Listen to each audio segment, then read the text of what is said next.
નમસ્કાર, નિર્માણ ન્યૂઝની વિશેષ રજૂઆત ટુ ધ પોઈન્ટ કાર્યક્રમ સાથે હું છું યજ્ઞ ત્રિવેદી. દર્શક મિત્રો, આજે ટુ ધ પોઈન્ટ કાર્યક્રમમાં ચર્ચા કરવા જઈ રહ્યા છીએ એક મહત્વના મુદ્દાને લઈને.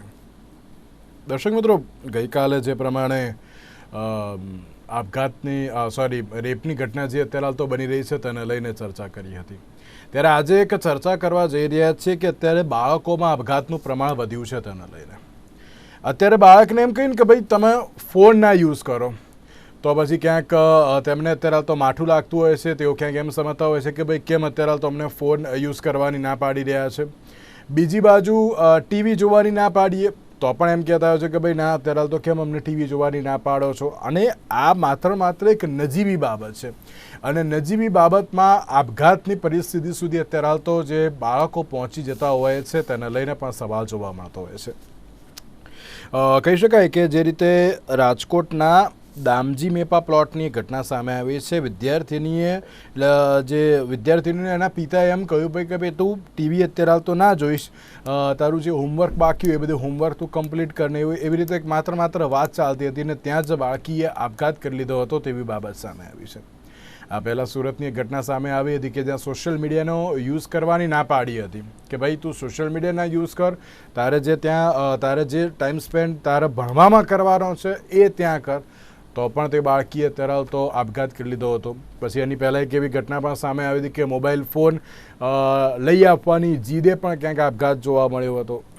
એટલે અત્યારે જે નાના બાળકોમાં જે આપઘાતનું પ્રમાણ વધ્યું છે તેની પાછળના અત્યારે તો કારણો કયા હોઈ શકે, વાલી અત્યારે તો શું વિચારી રહ્યા છે, શિક્ષણવિદો અત્યારે તો શું વિચારી રહ્યા છે, તેના લઈને ચર્ચા વિચારણા કરવી છે. તમામ ચર્ચા વિચારણા કરવા માટે અમારી સાથે જોડી ગયા છે ડૉક્ટર વિધિ મોદી, કે જેઓ મનોચિકિત્સક છે બાળકોના. સાથે ડૉક્ટર વિજય ઠક્કર આપણી સાથે જોડી ગયા છે કે જેઓ શિક્ષણવિદ છે, અને સાથે ઉમેશભાઈ પંચાલ આપણી સાથે જોડી ગયા છે કે જેઓ વાલી મંડળના પ્રમુખ છે, અને સાથે એડવોકેટ પણ છે. જે આપનું સૌથી પહેલાં તો સ્વાગત છે. Thank you. વિધિબેન, શરૂઆત મારે આપનાથી કરવી છે. વિધિબેન, જે પ્રમાણે પરિસ્થિતિ સામે આવી છે, બાળકોના આપઘાત અત્યારે હાલ તો જે સતત વધી રહ્યા છે, અને એ પણ કોઈ બહુ મોટી બાબત ન હતી, ના આમાં કોઈ રિઝલ્ટની બાબત છે કે ના પછી કોઈ ઠપકો આપ્યો છે તેવું છે. માત્ર સોશિયલ મીડિયા યુઝ ન કરવાને કારણે, ટીવી જોવાની ના પાડવાના કારણે, નવો ફોન ન આપવાની અત્યારે હાલ તો જીદના કારણે આ પ્રકારની પરિસ્થિતિ અત્યારે તો ઉદ્ભવી રહી છે. કયા કારણોસર આ પ્રકારની આ માનસિકતા અત્યારે તો બાળકોમાં જોવા મળતી હોય છે? જી બિલકુલ. જેમ જેમ આપણો સમય આગળ વધતો જઈ રહ્યો છે, જેમ જેમ ટેકનોલોજીનો યુઝ આગળ વધતો જઈ રહ્યો છે, ટેકનોલોજીના ફાયદા પણ છે અને ગેરફાયદા પણ છે. જેવી રીતના કોમ્પિટિશનનો જમાનો આગળ વધી રહ્યો છે, એમ જોઈન્ટ ફેમિલીમાંથી ન્યુક્લિયર ફેમિલી બની રહ્યા છે.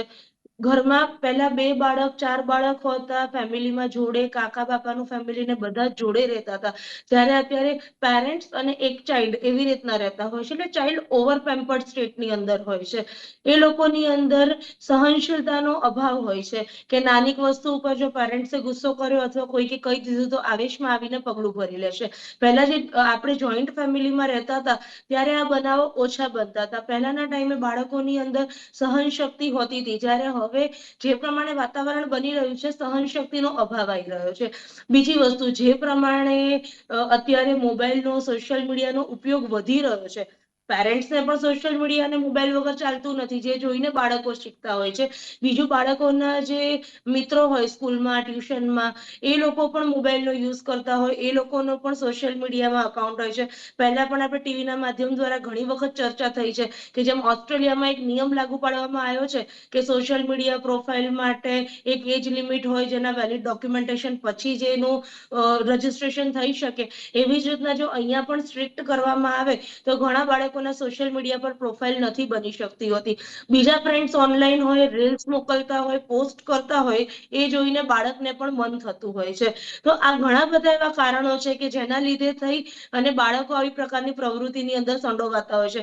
મા બાપ કોઈ પણ બાળકને નાના હોય ત્યારે રોતું હોય તો એને ફોન વાપરવા માટે, રમવા માટે ને એમ આપે કે નાનું છે ને ભલે ફોન રમે, અમને થોડીક વાર માટે રાહત મળશે કે અમે અમારું કામ કરી શકીશું. પણ પછી એ આદત ક્યારે એમની રોજબરોજની જિંદગીમાં જોડાઈ જાય છે એ ખબર પડતી નથી હોતી. પછી અચાનક જ મા બાપે આપેલી વસ્તુ એની પાસેથી પાછી લઈ લે છે. એ આઘાત બાળક સહન નથી કરી શકતું, અને એ પણ ક્યાંક ને ક્યાંક જવાબદાર પરિબળ આની અંદર હોઈ શકે છે. સાચી વાત છે. મા બાપની પણ જે બાબતો સામે આવતી હોય છે, તો મારે હવે શરૂઆત પણ મા બાપથી જ અત્યારે તો જે એમ કહેવાય ને કે ના કરવી પડે તેવું લાગી રહ્યું છે. વાલી મંડળના પ્રમુખ જે આપણી સાથે જોડાયા છે, ઉમેશભાઈ, બાળકોમાં આપઘાતનું પ્રમાણ વધ્યું છે. જવાબદારી ક્યાંક વાલીની જ અત્યારે હાલ તો જોવા મળતું છે કે જો બાળક અત્યારે હાલ જે ફોનનો યુઝ કરી રહ્યું છે, તો એટલે શેના માટે ફોનનો યુઝ કરી રહ્યું છે, શું કરવા અંદર અત્યારે હાલ તો તે શું સર્ચ કરી રહ્યો છે, કે પછી અત્યારે હાલ તો કઈ ગેમ રમી રહ્યો છે, કે અત્યારે હાલ ઇન્સ્ટા હોય કે પછી તેમાં શું સર્ફિંગ કરી રહ્યું છે, એ બધી એક જવાબદારી ક્યાંક વાલીની પણ જોવા મળતી હોય છે. પણ ક્યાંક હવે વાલીનું પણ બાળકો માનતા નથી, કારણ કે એમ કહેતા હોય છે કે ભાઈ તમે અમને અમારી લાઈફ અત્યારે હાલ તો જીવવા નથી દેતા. બહુ જ મહત્વનો પ્રશ્ન અત્યારે હાલ આવે છે કે હજુ તો તમે લાઈફ જોવાની શરૂ કરી છે ને તેમાં પણ તમે એમ કહો છો કે ના અમને અમારી લાઈફ જીવવા દો તેમ. તો શું કહેશો ઉમેશભાઈ કે આ બધી બાબતો જે સામે આવી રહી છે તેને લઈને, અને સાથે સાથે આપઘાત સુધી અત્યારે બાળક પહોંચી જતું હોય છે? યજ્ઞભાઈ, આ એક દરેક પરિવારની બાબત બની ગઈ છે. ગણો કે આ એક માત્ર ને માત્ર કોઈ સુરત, ગુજરાત, અમદાવાદનો નહીં, પણ આ એક વૈશ્વિક લેવલે આ એક પરિસ્થિતિનું નિર્માણ થઈ ગયું છે. કારણ કે આપણે જોઈએ છે કે જો એવું બનતું હોય કે કોઈ પછાત કન્ટ્રી હોય, કોઈ ડેવલપ કન્ટ્રી હોય, કોઈ વિકસિત કન્ટ્રી હોય, તો ત્યાં થતું હોય, પણ એવું નથી. આ દરેક જગ્યાએ થઈ રહ્યું છે. હમણાં થોડા સમય પહેલા ઓસ્ટ્રેલિયા જેવી ડેવલપ કન્ટ્રી અંદર પણ આ પ્રશ્ન આવી રહ્યો છે. તો આની પાછળનું જે કારણ છે કે જે ટેકનોલોજી કલ યુગની કારણે જે આપણે મોબાઈલનો દરેક જગ્યાએ ઉપયોગ થવા લાગ્યો છે. તો દરેક પરિવારની અંદર અત્યારે વસ્તુ એ બની રહી છે કે જ્યારે બાળક પોતાનો અભ્યાસ કરીને ઘરે આવે છે, એ ફ્રી પડે છે, તો સૌથી વધારે ઉપયોગ મોબાઈલનો કરવા લાગ્યું છે. એને એ નથી સમજણ પડતી કે મારી પાસે આની સિવાય બીજો ઓપ્શન શું છે. દરેક વખતે અમે વાલીઓ તરફથી જે રિવ્યુ લીધા, તો અમને એક જ વસ્તુ જાણવા મળી છે કે બાળકને એવું લાગી રહ્યું છે કે મારું જે રમતનું જે સમય છે, એ માત્ર ને માત્ર મોબાઈલથી જ મને એક એનાથી એન્ટરટેનમેન્ટ મળશે. તો જે એન્ટરટેનમેન્ટ માટેના જે ઓપ્શન હતા, એ બધા અત્યારે બંધ થઈ ગયા છે. છોકરાઓ નથી નોર્મલ સાયકલિંગ કરતા, કોઈ ક્રિકેટ રમતા, કે કોઈ જે ટ્રેડિશનલ ગેમ હતી, એ ટોટલી અત્યારે બંધ થઈ ગઈ છે. અને તેના કારણે એને એવું લાગી રહ્યું છે કે હું મોબાઈલનો યુઝ કરીશ તો મને કોઈ ફ્રેન્ડની પણ જરૂર નથી. મારે જે જોઈએ છે કાર્ટૂન કે કઈ બી ચેનલ છે અંદરથી મળી રહી છે. ને બીજી વસ્તુ એ બની રહી છે કે આપઘાતનું પ્રમાણ તો આપણે સૌ જાણીએ છીએ કે જે 20-30 વર્ષની પેઢી પહેલાની જનરેશન ગણો ને અત્યારની જનરેશન ગણો, આ બેની અંદર માનસિકતાનો ખૂબ જ ફરક પડી ગયો છે. આજે માત્ર મોબાઈલની તમે એને નોર્મલ તમે કોઈ નોર્મલ બહુ સાદો એવો ટપકો તમે આપશો કે ટીચર આપશે, તો એની અંદર એક એક ડર હોય છે, એ પોતાને બહુ ભોઠપ અનુભવતો હોય છે. જ્યારે આપણી જનરેશનની અંદર એ હતું કે આપણે એને પોઝિટિવ લેતા હતા કે ચલો મને મારી છે તો મારો કોઈક વાંક છે. આ એક મેન્ટાલિટી જ આવી ક્રિએટ થઈ ગઈ છે કે જેને દૂર કરવી જોઈએ. અને આની માટે અમે પણ વિચાર કર્યો, તો અમને એવું લાગ્યું કે આજનું જે કલ્ચર છે એની અંદર થોડું એક આધ્યાત્મિક ફેક્ટર એડ કરવામાં આવે, એક રિલિજિયસ ફેક્ટર કોઈ બી દરેક ધર્મનું એડ કરવામાં આવે, તો એને એ સમજાશે કે એક શૈક્ષણિક પદ્ધતિની અંદર ને કોઈ પણ જગ્યાએ જે એક દરેક સંબંધોની અંદર એક ગુરુ છે એનું શું લેવલ છે, માતા પિતાનું શું લેવલ છે, આપણને ઠપકો આપે કે જેનાથી આપણા માટે સારું જ હોય છે. જે આ વસ્તુનું જે નિર્માણ થઈ ગયું છે એના કારણે આપઘાતના પ્રમાણ વધી ગયા છે. આપણે સૌ ઘણી ઘણી નાની બાબતો હોય છે. કોઈ વાપરવાના રૂપિયા ના મળે, કોઈને મોબાઈલ ના મળે, ટીવી ના મળે, કોઈને એક્ઝામની અંદર મિત્રથી 2-5 માર્ક ઊંચા આવી જાય કે ફેલ થઈ જાય, તો આ બધાની પાછળ એક બહુ ઓછી માનસિકતા અત્યારની જવાબદાર છે છોકરાઓની, કે ડર અનુભવી રહી છે. તો આની માટે અમે વારંવાર કહીએ છીએ કે હવે બાળકોનું એક જે એક જે સાયકોલોજીકલ ડોક્ટર હોય, એ સાયકોલોજી ડોક્ટર દરેક સ્કૂલે રાખવા જોઈએ અને એમનું કાઉન્સલિંગ કરવું જોઈએ કે એકચ્યુઅલી શું પરિસ્થિતિ સર્જાઈ રહી છે. કારણ કે આ બહુ ગંભીર વિષય છે કે ભાઈ, કોઈ છોકરું જો સુસાઇડ સુધી વિચારતું હોય, તો તમે વિચારો કે એની સાથે શું શું મગજ પર વીત્યું હશે. વિચારતા તો હોઈએ ને કે પણ એક બાબત હોય તો ક્યાંક ચર્ચા કરતા હોઈએ, પણ આ તો એટલે સુધી અત્યારે તો પહોંચી જતો હોય બાળક કે જ્યાં અત્યારે હાલ કોઈ મોટું પણ વિચારતું ના હોય આટલું બધું વધારે પડતું, અને ત્યાં અત્યારે ને સુસાઇડ સુધી બીજું પહોંચી જતા યજ્ઞભાઈ, હોય છે. વસ્તુ એ પણ બની રહી છે કે જ્યારે તમે આપણા સમયની અંદર ટીવી હતું તો આવું બધું કોઈ કન્ટેન્ટ ના હતું. અત્યારે ઇવન મોબાઈલની અંદર, ટીવીની અંદર પણ આવું કન્ટેન્ટ આવવા લાગ્યું છે કે કંઈ પણ થાય તો કોઈને મારી નાખો, ગેમ એવી આવે છે કે કોઈને મારી નાખો, કન્ટેન્ટની અંદર કે પોતાને કઈ થાય તો પોતે જીવ પોતાનો દઈ દો. તો આવું જે કન્ટેન્ટ આવી રહ્યું છે એ કન્ટેન્ટ પણ ઘાતક સાબિત થઈ રહ્યું છે. તો આની અંદર પણ એક મિનિસ્ટ્રીએ જેમ ઓસ્ટ્રેલિયાએ જે પોલિસી બનાવી કે મોબાઈલનો યુઝ ના થાય, તો ગવર્મેન્ટે પણ એક પોલિસી બનાવવી જોઈએ કે અમુક એજ પ્રમાણે કઈ ટાઈપનું કન્ટેન્ટ પબ્લિશ થવું જોઈએ કે જેની લીધે આ નેગેટિવિટી ના ફેલાય. છે વિજયભાઈ, આપ તો બાળકોને અત્યારે હાલ તો જે ભણાવતા હશો ત્યારે એક એમ કહેવાય ને કે એક વસ્તુ બહુ સારી છે આપણા ગુજરાતમાં કે બાળકો જે ભણવા માટે અત્યારે હાલ તો જે જતા હોય તો તેમણે હવે તેમની સાથે ફોન અત્યારે આપણે આપતા નથી કે ભાઈ તમે ફોન ઘરે મૂકીને જાઓ. તો ત્યારે કેવા પ્રકારનો માહોલ શાળામાં જોવા મળતો હોય છે અને કેમ અત્યારે તો બાળક આ પ્રકારની પરિસ્થિતિ પર પહોંચી જતો હોય છે કે જે મોટા પણ જો કરવાનું ક્યાંક વિચાર કરે ને તો પણ આમ 10 વખત વિચારે કે ના આપઘાત કરો કે ના કરો. અહીંયા તો ડાયરેક્ટ ના પાડી ફોનની તો આપણે આપઘાત કરી લેવાનો. એટલે અત્યારે એમ કહે કે મેન્ટલ હેલ્થ ઇસ્યુઝ જે પ્રમાણે બાળકોના વધી રહ્યા છે તેની પાછળના આમ કારણભૂત જવાબદારો કયા કયા હોઈ શકે છે? જી, હમણાં જ બેને વાત કરી કે એક તો કુટુંબો નાના થતા જાય છે એટલે જે રમવાવાળા આજુબાજુમાં રમવાવાળા જે મિત્રો છે એની સંખ્યા ઘટતી જાય છે. ફ્લેટ કલ્ચર શરૂ થયા છે સોસાયટીઓમાં, ગ્રાઉન્ડ નથી, આજુબાજુના ગ્રાઉન્ડ બધા દિવસે દિવસે ઓછા થતા જાય છે.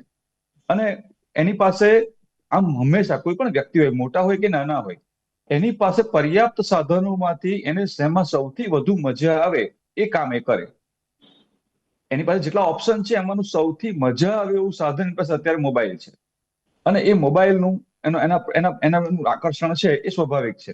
હવે થાય છે કેવું કે અત્યાર સુધી આપણે નાનપણથી જ એને પેમ્પરિંગ કર્યું છે, એને એવી રીતે ઉછેર્યો છે કે એને નાનું અમથું તકલીફ પડે તો તરત મા બાપનો જીવ અદ્ધર થઈ જાય. એટલે આપણે ખરેખર એને એના ઈગોને બરાબર ઘડ્યો છે. હવે જયારે એ મોટો થાય છે ત્યારે તમે એની સાથે તોછડાઈથી વાત કરો છો, તમે એને ટૂકારો કરો છો, તમે એની સાથે ગમે તેમ વર્તો છો, અથવા તમે એને, હું એવું નથી માનતો કે મા બાપ એને ટીવીનું કે તરત પેલો આપઘાત કરી નાખે. હું એવું માનું છું કે કહેવાની રીતભાત કેટલી વાર કહ્યું છે, 1 મિનિટમાં કેટલી વાર કહ્યું છે, 1 કલાકમાં કેટલી વાર કહ્યું છે, અને દિવસમાં કેટલી વાર કહેવામાં આવે છે, અને કહેવાની ભાષા, ટોન, શબ્દો કયા પ્રકારના છે, આરો અવરો કે હાવભાવ કેવો છે, આ બધી જ બાબતો બાળકના માનસ પર અસર કરે છે. તમે એકવાર એને પાળી પોષીને બરાબર મોટું કર્યું અને હવે તમે એને જુદી રીતે ટ્રીટ કરો છો. હું આમાં પેરેન્ટ્સનો દોષ વધારે એટલા માટે માનું છું કે આપણે એને શું ન કરવું એ કહીએ છીએ, પણ આપણી પાસે એને શું કરવું જોઈએ એના કોઈ જવાબ નથી. કેટલાક બાળકો એવા છે જે પોતાના પેરેન્ટ્સને ચોપડીને વાંચતા જોવા મળે છે. જ્યારે ફ્રી હોય છે, બાળક ફ્રી હોય છે ત્યારે પણ મા બાપ મોબાઈલ લઈને જ બેઠા હોય છે. જો એ પણ કુટુંબના નિયમો હોય કે આટલો ટાઈમ આપણે સાથે બેસીશું, આટલો ટાઈમ આપણે સાથે જમવા બેસીશું, આપણે આપણા મિત્રોના ત્યાં સાંજે બેસવા જઈશું, આપણા મિત્રના બાળકો તારા મિત્રો બાળકો બધા ભેગા થાય, વાતો કરે, તો આપણે એ સિસ્ટમમાંથી નીકળી ગયા છે. આપણે એને કહીએ તું ઘરે રહે, અમે લોકો જઈને આવીએ છીએ. આવા અલગ અલગ સમય, એટલે આપણે એને પૂરતો સમય નથી આપતા. વિજયભાઈ, અને આ બધી બાબતો એવી છે. જી જી વિજયભાઈ, આમાં જો આપણે આવું કહેવા જઈએ છે ને બાળકોને, તો એ લોકો એમ કહેતા કે ભાઈ તમે કેટલા બુક્સ વાંચી અત્યાર સુધી મારી સામે, તમે જ્યારે ફ્રી ટાઈમમાં હો છો તો ત્યારે તમે સોશિયલ મીડિયા યુઝ કરો છો, એ તમને ચાલશે, અમે કરીએ એ ખોટું, આ પ્રકારની ક્યાંક એ લોકો દલીલ પણ કરતા હોય છે. પણ એ કરવી જ જોઈએ. એમાં વિદ્યાર્થી 100% સાચો છે. કારણ કે તમે જ્યારે બાળકને કહો છો ત્યારે તમે એમ ભૂતકાળમાં બહુ મહેનત કરીને બહુ વાંચ્યું પણ હવે અમે મોબાઈલનો ઉપયોગ કરીએ છીએ, એ ન ચાલે. મેં મારી સાથે સ્ટાફમાં એક ટીચર છે, એમણે એનું બાળક ધોરણ 12માં આવ્યું ત્યાં સુધી ઘરે મોબાઈલનો ઉપયોગ એને પોતે બંધ કર્યો. સાદો ફોન વાપર્યો, ફોન આવે જાય એટલા પૂરતો ઘરમાં, અને ટીવીને રીતસરની ચાદર ઉપર લગાવીને ઉપર ગાંઠ મારી, અને એ બાળકના 12માં 96% આવ્યા. અને ધીરુભાઈ અંબાણીમાં એને આઈટી એન્જિનિયર પૂરું કરીને અત્યારે બેંગ્લોર છે. હું એવું માનું છું કે પેરેન્ટ, અને પેલો બાળક રાતે 1 વાગ્યા સુધી વાંચે તો આ ટીચર તરીકે એ પુસ્તકો લાઇબ્રેરીમાંથી લઈ જાય અને ન ગમે કે ગમે પણ નવલકથાઓ વાંચે. હું એવું માનું છું કે બાળકને ઘડવા માટે તમારી પાસે પણ યોગ્ય ભાથું હોવું જોઈએ. ખાલી સલાહ સૂચનો કે ખાલી તોછડાઈ કે ખાલી તુચકાર છે એ બાળકને ઘડી નથી શકવાનું. આ બાબતમાં હું ચોક્કસપણે માનું છું કે પેરેન્ટ્સે બાળક સાથે કેમ વર્તવું અને બાળક આપઘાત ન કરે એના માટે કેવો મેસેજ પૂરો પાડવો, એની એક ચોક્કસ ફોર્મ્યુલા દરેક પેરેન્ટ્સ પાસે હોવી જોઈએ. હું ચોક્કસ માનું છું કે બાળક આ પગલું ન ભરે. બિલકુલ સાચી વાત છે.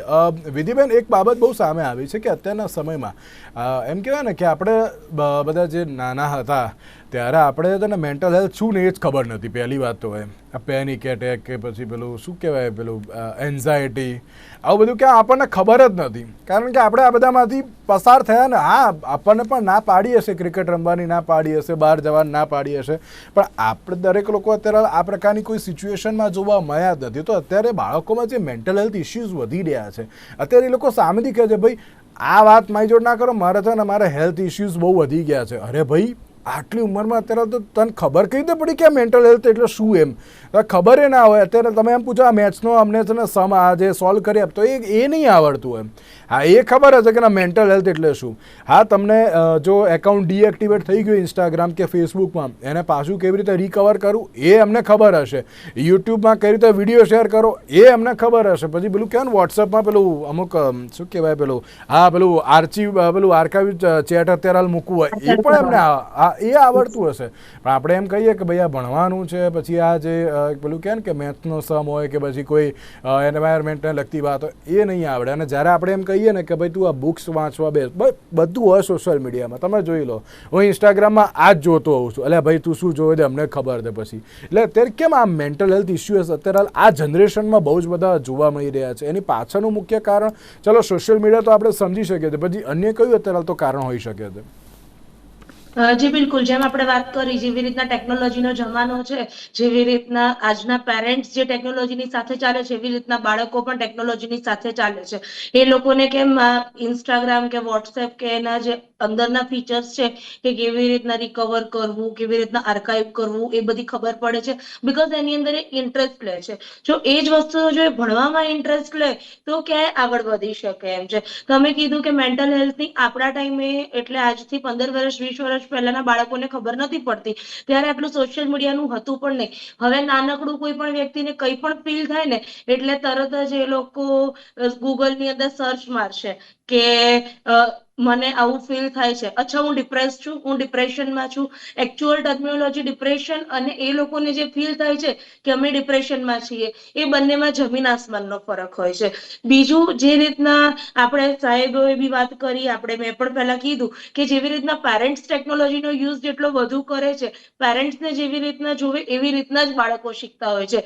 પેરેન્ટ્સ સોશિયલ મીડિયા યુઝ કરતું હોય, મોબાઈલ યુઝ કરતું હોય, તો બાળકો પણ સોશિયલ મીડિયા અને મોબાઈલ યુઝ કરવાનું. બીજું, પિયર પ્રેશર.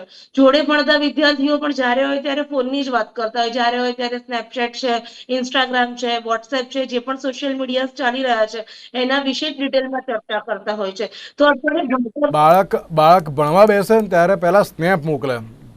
આ પેલું કહે ને શું કહેવાય પેલું, મેં હવે રીડિંગ ચાલુ કર્યું એવી રીતે. જમાનો વધી ગયો છે. જે કરી રહ્યા છો એ કરવા કરતા કર્યું એના કરતા વધુ બતાડવાનો અત્યારે ઇન્ટરેસ્ટ વધી રહ્યો છે. એક જે પેલી ટર્મિનોલોજી છે ને, FOMO, fear of missing out, કે અગર જો આજના જમાનાના બધા બાળકો સ્નેપચેટ વાપરે છે અથવા ઇન્સ્ટામાં રીલ મોકલે છે, હું એ નહીં મોકલું તો હું મારા જે સેમ એજના પિયર્સના ગ્રુપમાંથી હું અલગ પડીશ, મારી જોડે કોઈ ફ્રેન્ડશિપ નહીં રાખે. એમને એ નથી ખબર કે એ ફ્રેન્ડશિપ ખાલી એક સુપરફિશિયલ રિલેશન છે.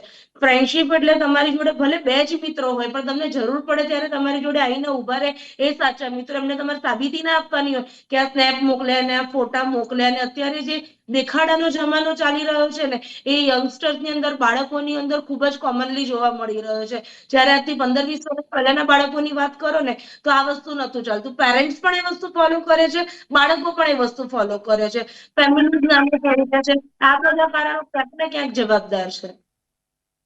ઉપર કહીએ ને તો આ જેન્ઝીમાં પણ અત્યારે તો આ પ્રકારની પરિસ્થિતિ બહુ જોવા મળી રહી છે. એટલે કે જ્યારે આપણે બાળકોની તો વાત કરીએ તો બાળકોની સાથે સાથે અત્યારે હાલ પણ જે કોલેજમાં અત્યારે હાલ જે ભણતા હોય યંગસ્ટર્સ હોય, એમાં પણ આ બહુ જ એટલે બહુ વધારે પડતું અત્યારે હાલ તો જોવા મળી રહ્યું છે.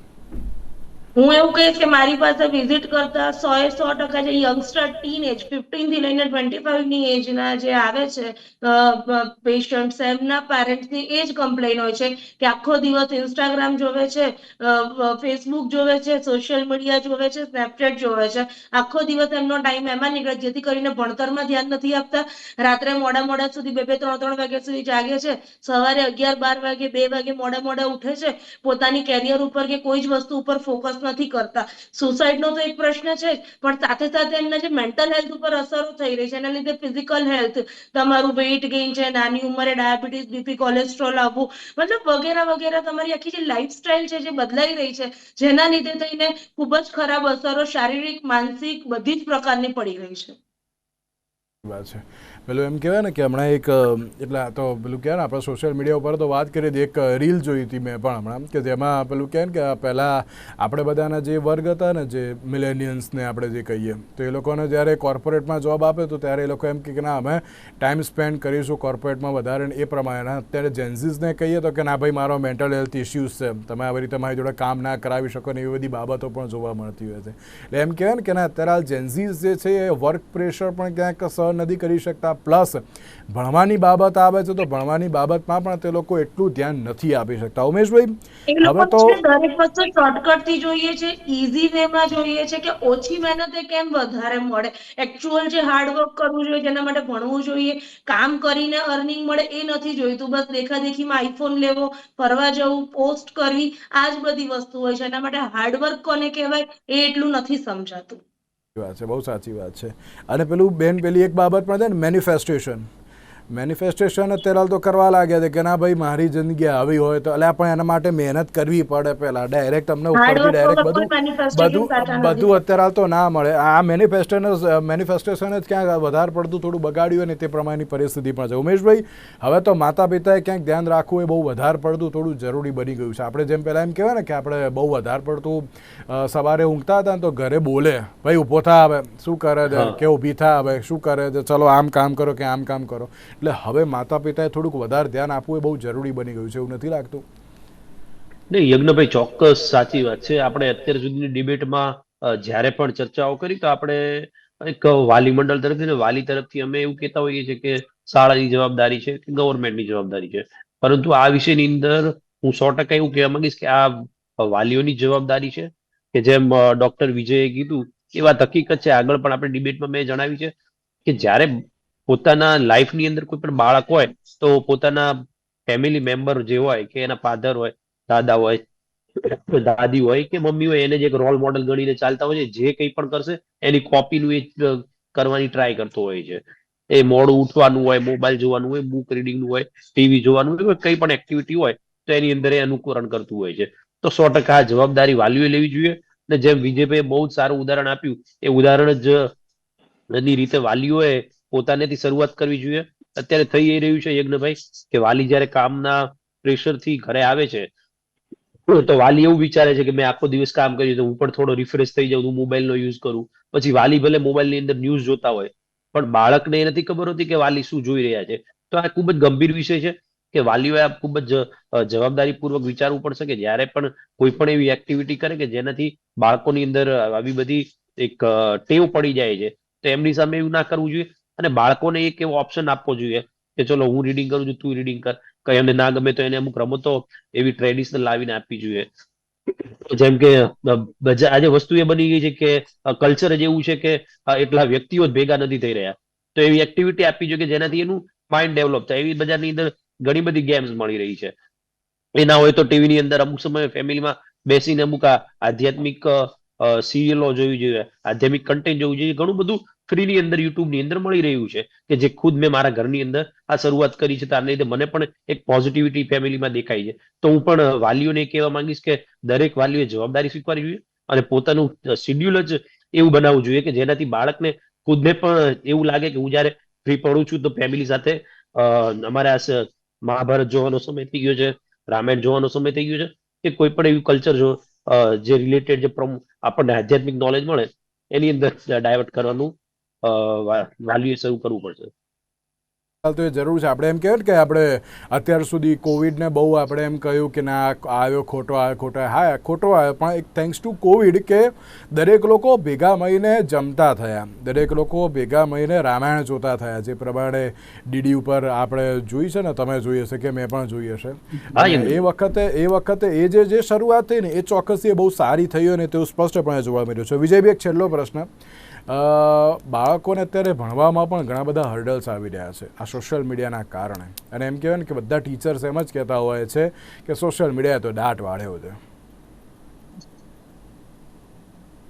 જી, આપણે મેન્ટલ હેલ્થની હમણાં જ વાત થઈ. એક તો ધોરણ 1 થી 12 સુધીના કોઈ પણ અભ્યાસક્રમમાં મેન્ટલ હેલ્થ વિશે એક પણ ચેપ્ટર નથી. એ લોકો સ્ટ્રેસ ફીલ કરે છે, પણ એ સ્ટ્રેસ શેને કારણે છે? તો એ સ્ટ્રેસ છે ને એ એને કરવાના કામમાં ઘટતો સમય છે. કુલ આખા દિવસ દરમિયાન એને જે કામ કલાકોમાં વહેંચેલા હોય, સુવા ઊંઘવાનો ટાઈમ, ફ્રેશ થવાનો સમય અને વાંચવાનો સમય, ભણવાનો સમય, એ બધા સમયગાળામાં મુશ્કેલી ક્યાં છે કે એમાં સોશિયલ મીડિયાનો સમય એ ગણતો નથી. ગણે છે તો એનું પાલન થતું નથી. એને કારણે ગૂંચવડ ઊભી થાય છે, અને ગૂંચવડ ઊભી થાય છે એને કારણે સ્ટ્રેસ અનુભવે છે, અને એ એટલો સમય ખાઈ જાય છે કે પોતાનું જે વાંચવા લખવાનો સમયગાળો છે એમાં એ પૂરો સમય આપી શકતો નથી. આ જે ગાળો છે એ ગાળાને બચાવવો એ એનું સૌથી મોટું જરૂરી પરિબળ છે. આપણે કહીએ છીએ કે ભણવામાં, હમણાં તમે કહ્યું કે ભણવામાં શું તકલીફ પડી રહી છે, ભણવામાં કેમ આ મુશ્કેલી થઈ રહી છે. મેં ફરી પાછો હું એ વાત પર આવું છું કે જેમ ઓસ્ટ્રેલિયાએ 16 વર્ષ સુધી આ સોશિયલ કનેક્શન એને બંધ કર્યા જે બાળકો માટે, હું એવું માનું છું કે આપણે એ ન કરીએ તો ઓકે, વાંધો નહીં, પણ તમે એડલ્ટ કન્ટેન્ટ તો બંધ કરી શકો ને. કોઈ રીલ હોય એમાં 100 લોકો એવું લખે કે આ સાઇન દબાવે, એક નવી સાઇન મૂકવાની, જેમ લાઈક અને ડિસલાઈક છે એમ જુદી સાઇન મૂકવાની, એની પર એક ક્લિક કરે, 100 લોકો ક્લિક કરે એટલે બંધ થઈ જાય. પણ મુશ્કેલી આપણે એ છે સાહેબ કે ફેસબુક ઉપર કોઈ ગાળો બોલતું હોય તો એને લાઈક કરનારા 35,000 હોય છે, અને એક સારો વિચાર કરનારા લોકો હોય એને લાઈક કરનારા 35 જણા હોય છે. આ આપણી માનસિકતા છે કે એક સમૂહનું મન છે એ ખબર નથી પડતી. આપણે આ બધી બાબતો એવી છે કે જેને કારણે મુશ્કેલીમાં મુકાઈ રહ્યા છે.